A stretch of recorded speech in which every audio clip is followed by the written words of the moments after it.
오늘 제가 여러분들에게 한국과 러시아, 유라시아 시대를 열어가는 동반자라는 주제하에 이야기하고자 합니다. 그 요지는 크게 두 가지입니다. 첫째, 한러 협력관계는 1990년 수교한 이래 27년이라는 짧은 기간 동안 역동적으로 발전해 왔다는 것입니다. 둘째는 앞으로 한국과 러시아는 한반도를 넘어서서 유라시아 대륙에서 평화와 공동번영의 시대를 함께 열어나갈 동반자라는 점입니다. 다시 말해서 양국 간 협력 잠재력은 무궁무진하다고 합니다. 특히 앞으로 젊은 세대 간 교류, 한러 대학생들이 함께 아이디어를 공유하면서 실천해 나갈 협력에 대한 기대가 매우 큽니다. 그럼 우선 한국이 왜 러시아에게 매력적인 파트너인지 알아볼까요? 이는 동아시아 지역은 세계의 중심으로 부상하고 있습니다. 이러한 추세와 결코 무관하지 않습니다. 동아시아는 인구 규모, 민주화 속도, 경제 발전 잠재력 등 여러 측면에서 앞으로 세계 경제를 견인할 기관차와 같은 역할을 하고 있습니다. 그리고 이러한 경제적 위상은 자연스럽게 이 지역이 국제사회에서 차지하는 정치적 비중의 증대로 이어지고 있습니다.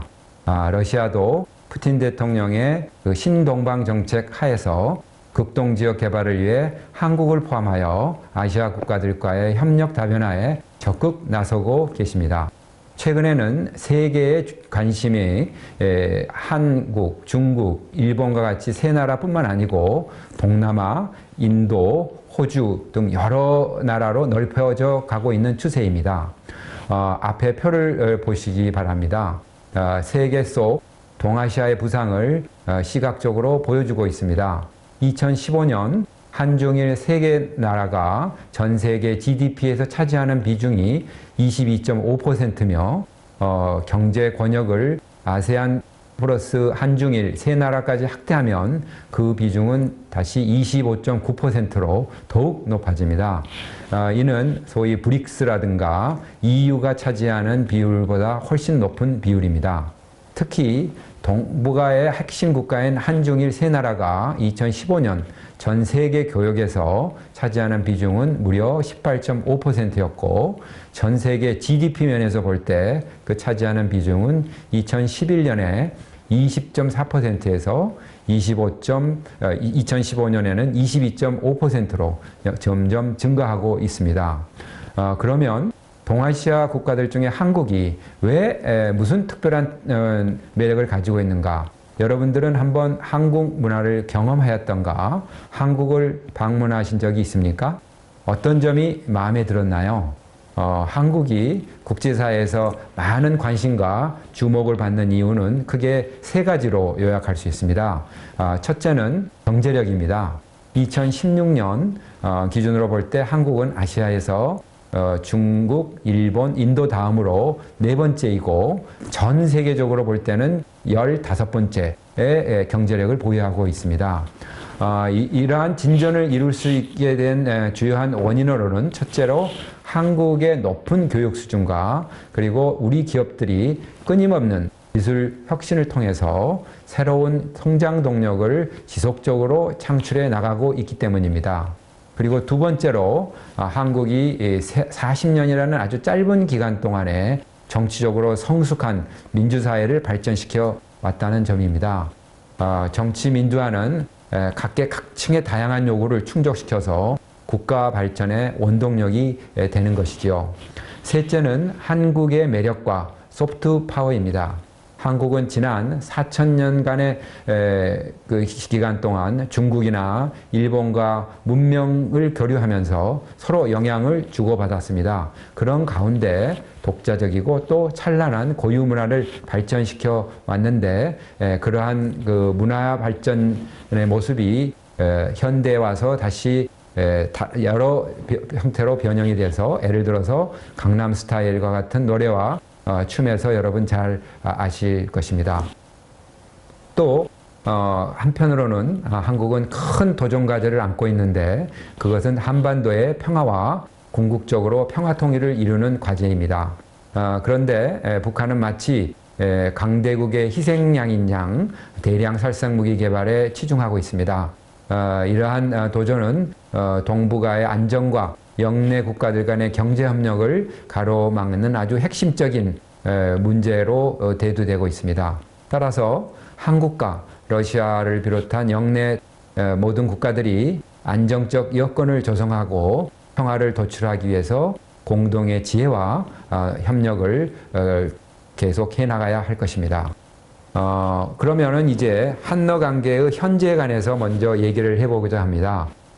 올해는 한러가 수교한 지 27년째 된다고 했습니다. 대다수 여러분들이 혹시 태어나기도 전인 90년도에 양국 간 관계가 형성되었고 양국은 다양한 분야에서 협력을 쭉 성장시켜 왔다고 하겠습니다. 예를 들어서 양국이 수교한 이래 27년 동안 28차례의 정상회담이 열렸는데 거의 매년 한 번꼴로 열린 셈이죠. 또 각 분야별로 또 각 수준에 따라 다양한 협의체가 가동되고 있습니다. 작년에는 특히 고위급 협의가 활발히 진행되었는데 예를 들어서 유라시아 국회의장 회의가 4월에 열렸고 또 9월에는 블라디보스톡에서 2차 동방경제 포럼이 열려서 한러 정상회담이 개최된 바 있습니다. 이를 계기로 해서 농업, 수산, 산업기술, 보건의료 등 다양한 분야의 협정과 메모랜덤을 체결했고 호혜적 협력을 지속해 나가기 위한 모멘텀을 마련한 바 있습니다. 이제는 경제 분야를 중심으로 얘기를 해보죠. 수교 직후에 91년에는 양국 교역이 2억 불에 해당하지 않았습니다. 근데 2014년에는 그거의 130배인 260억 불에 이르고 또 분야도 자동차, 가전, 그리고 농식품 이런 여러 가지 분야로 확산돼서 우리 기업들이 러시아에 다양한 투자를 하고 있는 점도 두드러지고 있습니다. 러시아 국민들에게 친근한 삼성이라든지 LG전자 그리고 현대 기아자동차 등은 공장과 직장을 러시아에서 운영하고 있습니다. 다시 말해서 러시아에서 일자리 창출에 기여하고 있는 셈이죠. 예를 들어서 LG전자가 러시아에 진출한 이래 생산, 개발, 마케팅 등에 있어서 투자한 금액은 약 4억 불에 되는데 4,000명의 러시아인들을 고용하는 효과를 창출했습니다. 여러분들 한번 상상해 보세요.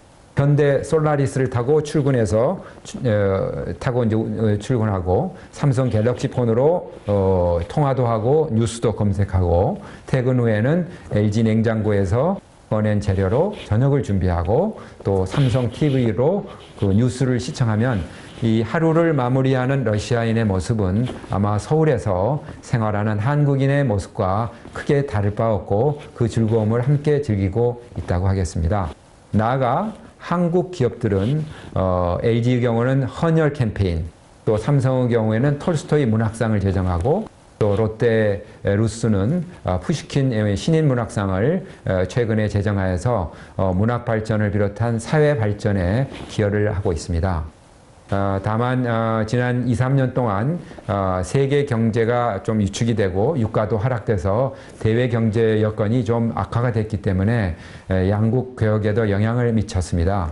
그래서 2015년에는 교역 규모가 좀 한 40% 정도 감소했고 작년에는 아마 그 16% 전년 대비 16% 감소를 했습니다만은 우리 기업들은 계속 이런 어려움을 극복해 나가기 위한 노력을 하고 있습니다. 예를 들어서 98년에 러시아가 이제 모라토리움을 겪고 또 2008년에 세계적인 금융위기가 나왔고 또 2015년에는 루블화가 아주 폭락하는 등 여러 가지 경제적 위기 상황이 있었습니다만은 러시아와 함께 하고 있습니다. 이와 같이 어려울 때 친구가 진짜 친구란 말이 있지 않습니까? 한국 기업들은 그런 존재라고 생각합니다. 현재 경제관계는 앞으로 큰 발전의 잠재력을 가지고 있다고 저는 보고 있습니다.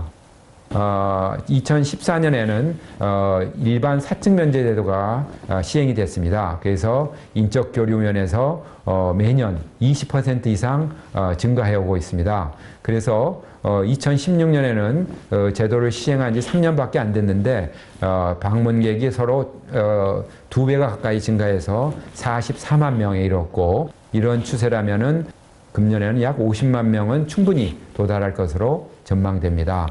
혹시 여러분 중에 기차를 타고 저 블라디보스톡에서 모스크바까지 횡단해 본 적이 있으신가요? 2015년 여름 한국 정부는 유라시아 친선 특급 행사를 가진 바 있습니다. 한국과 러시아가 유라시아 시대를 함께 열어가라는 동반자라는 점을 보여준 대표적인 행사였습니다.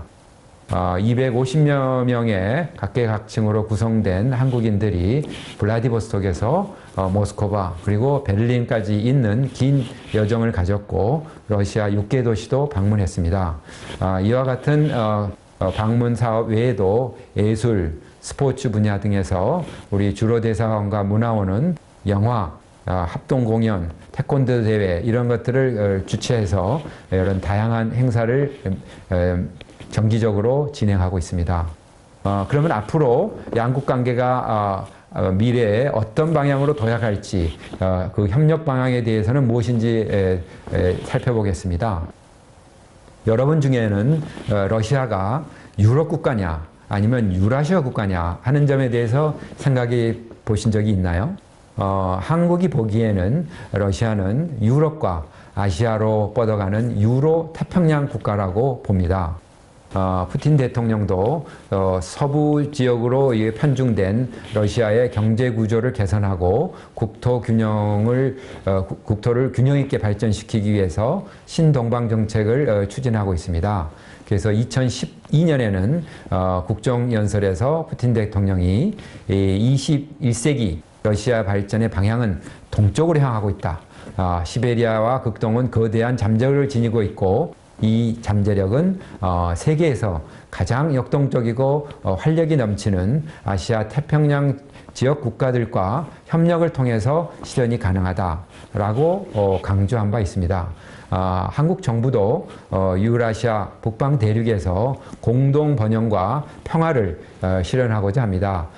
이를 위해서 교통이나 에너지, 통상 분야에서의 협력 네트워크를 확대하고, 또 문화, 인적 교류 이런 분야의 교류도 또 증가시키면서 상호 신뢰 구축을 더욱 공고히 해 나갈 예정입니다. 이와 관련해서 러시아와 한국은 서로 상호 보완해서 협력할 분야가 매우 많습니다. 예컨대 러시아는 풍부한 천연 자원이 있고, 또 우주, 항공, 나노 화학이라든가 같은 기초과학 분야, 그리고 원천 기술에서 아주 강국입니다. 또 한편 한국은 10대 경제 강국으로 성장을 했는데, 거기에는 자동차라든지 IT, 응용기술, 그리고 건설 분야에서의 강력한 경쟁력을 가지고 있습니다. 또 한국은 투자 자본과 이런 산업적 기술을 보유한 강점이 활용될 수 있을 것입니다. 단지 우리가 처한 대외적 여건이 쉽지만 않은 부분이 있습니다. 예를 들어서 동북아 차원에서 보자면 영토라든가 역사 문제라든가 해양 분야에 있어서 영내 국가 간의 갈등이 계속 남아 있고요. 글로벌한 측면에서 세계 경제가 둔화됐던 추세가 이제 개선이 돼야 하는데, 이런 이제 보호무역주의라든가 통상 마찰 분야에 있어서 이런 가능성을 좀 해결해 나가야 할 과제가 있긴 합니다. 무엇보다도 한러 간의 협력을 해 나가는데 가장 가로막는 도전 요소는 북한의 핵과 미사일 개발입니다. 여러분 사진을 보시면 위성에서 밤에 내려다본 동북아 지도인데 북한만이 어둠에 잠겨 있지 않습니까? 이것은 북한이 경제적으로나 외교적으로나 여러 가지 고립되어 있고 국제사회와 스스로 단절하여 있다는 것입니다. 극동과 동북아 지역의 발전을 저해하는 아주 큰 리스크 요인이지요. 또 지난달에도 금년 들어 여러 차례 미사일 발사를 해서 스스로 고립을 자꾸 재촉하고 있고 유엔 안보리에서도 이 문제를 심각하게 거론하고 있습니다. 그래서 북한을 유라시아의 평화와 번영의 공동체로 편입시켜야 합니다. 단절된 고리를 다시 연결시킨다면 한러 모두의 장래가 밝아질 거로 생각됩니다. 금년에 5월 문재인 대통령님께서 새로 취임하셨고 한러 간 전략적 협력 동반자 관계를 보다 내실 있게 발전시킬 예정이십니다. 이런 북한 문제도 그러한 차원에서 잘 다뤄질 것으로 예상됩니다. 유라시아 경제가 또 활성화 될 수 있다는 점입니다. 한러 모두가 공동 노력을 하면 번영을 이룩하면서 우리 미래 세대들의 새로운 일자리도 창출할 수 있는 그런 기회가 많을 것입니다. 예를 들어서 농수산 분야라든가 조선 그리고 혁신적인 기술을 상용화한다든가 이런 창업을 할 수 있는 투자를 서로 개발을 한다든가 이런 단기적인 협력 사업이 있고요. 또 물류라든가 이런 교통 분야의 인프라를 좀 구축을 하고 또 의료와 같이 이제 건강에 관련되는 사업들 그리고 에너지 자원을 개발한다든가 북극 자원과 교통로를 개발한다는 등 이런 부분은 중장기적인 협력 사업들이 아주 줄지어서 많이 있다고 하겠습니다. 특히 러시아 정부가 내년에는 또 인호포럼을 개최하고 최대 박람회인 인호포럼을 개최하고 있는데 내년이 한국이 주 파트너 국가입니다. 그리고 또 한국 정부는 러시아가 주도적으로 참여하고 있는 유라시아 경제연합과 자유무역 협정을 체결하고자 합니다. 이와 같이 자유무역 협정 체제가 완결이 되면은 양국의 기존의 그 수출 품목의 구조를 획기적으로 개선하고 협력을 확대하는 데 제도화하는 그런 기반이 될 것입니다. 그리고 이제 빼둘 수 없는 이제 문화와 학술 교류에 관한 협력도 확대될 것으로 전망됩니다. 블라디보스톡에서 한러 정상회담이 개최되었을 때 문화주간을 설치하기로 했는데 그래서 2017년에 5월과 9월에 문화주간을 설정해서 다양한 문화 공연과 전시 등이 이루어지고 있습니다. 또 우리가 지금 하고 있는 중요한 문화 교류 중에 하나가 영화의 해입니다. 아마 여러분들은 돔키노에 가시면 한국 영화를 매월 무료로 관람할 수 있고 또 10월에 개최되는 부산 영화제에서도 한국은 러시아 영화의 날을 갖도록 했습니다. 2018년 2월에는 한국이 또 동계올림픽을 94년 역사상 아시아 국가에서는 두 번째로 평창에서 동계올림픽을 개최하게 됩니다. 한국은 이번에 동계올림픽에 대해서 아주 귀중한 의미를 부여하고 있습니다. 단순히 세계와 한국에 대해서 스포츠 발전을 이룩하는 그런 유산을 남길 것을 기대하고 있을 뿐만 아니고 또 앞으로 하계 올림픽에서 그랬듯이 냉전 시대에서 화해와 협력의 시대로 나가는 촉매 역할이 있게 되기를 기대합니다. 평창 올림픽이 지구촌의 평화, 화해 그리고 협력의 메시지를 전파하는 역사적 의미를 갖게 되기를 바랍니다. 이러한 성공적인 행사 개최를 위해서 바로 러시아가 그 직전에 동계올림픽을 소치에서 개최했는데 이러한 겨울올림픽의 스포츠의 강국인 러시아와의 협력이 매우 중요하다고 하겠습니다. 미래의 이제 협력의 주인공인 우리 대학생 여러분들과 그리고 대학 간의 교류도 중요합니다. 한국에서 이제 러시아나 이제 러시아를 배우는 학과가 설치된 대학은 뭐 27개 대학이 되고 또 러시아에서는 또 한국어나 한국어학과를 설치하고 있는 대학은 아마 34개 대학이라 됩니다. 그래서 이런 그 언어 면에서도 교육을 활발히 할 수 있고요. 혹시 여러분 중에 한국에 유학에 관심이 있으신 분은 한국 유학에 관해서 필요한 장학이라든가 유학 정보, 대학 정보를 안내해 주는 그런 주소가 있습니다. www.studyinkorea.go.kr인데 여러분들 관심 있는 분들은 접속해서 확인해 보시고 대학생 교류와 관련해서는 현재 한국에서는 10만 명의 이제 외국인 대학생들이 공부하고 있는데 그 중에서 러시아 학생은 한 10,000명 정도, 1,000명 정도 죄송합니다. 공부하고 있습니다. 러시아 속담에 이런 말이 있다고 합니다. 선한 우애가 보물받아 값지다. 도브로의 브라스트바, 다로제 바가스파라고 하지요. 한국과 러시아 두 나라가 선한 우애를 더욱 발전시켜서 유라시아의 평화와 공동 번영의 시대를 새 시대를 열어가는 아주 든든한 동반자가 되기를 기대하고 또 확신합니다. 오늘 제 메시지를 통해서 러시아의 미래 세대인 모든 분들이 한국 그리고 한러 관계에 대한 관심과 흥미를 더 갖고 오늘 만남을 인연으로 해서 여러분 한 분 한 분이 한국과 러시아를 이어주는 교량 역할을 해 보시기 바랍니다. 그리고 한국과의 경제, 문화, 교육, 협력에 관한 정보에 대해서 궁금하신 분들은 그거에 관한 웹사이트도 소개해 드리니 참고하시면 좋겠습니다. 감사합니다.